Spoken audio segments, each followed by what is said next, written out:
if you know personally about him, what he did in Pakistan, you shouldn't be here even if it's your duty. If you're honest with yourself, you shouldn't be here giving him that security because he's a corrupt person.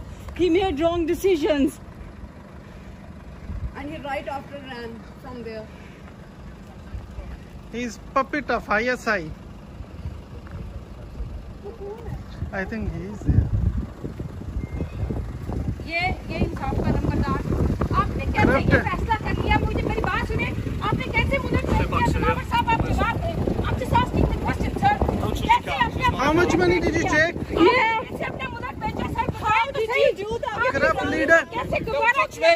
Okay I'm not touch me. I'm asking I'm not touching you. I'm not touching you sir Yeah. कैसे आपका दिल किया आपका दिल कैसे किया आप अपना मुल्क बेचते सर बताएं तो सही दलावर साहब बताएं कैसे अपना मुल्क बेच दिया You will not find peace.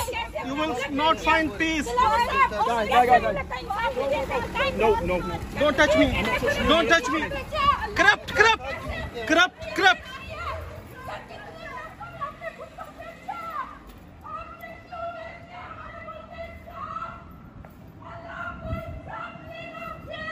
Honestly,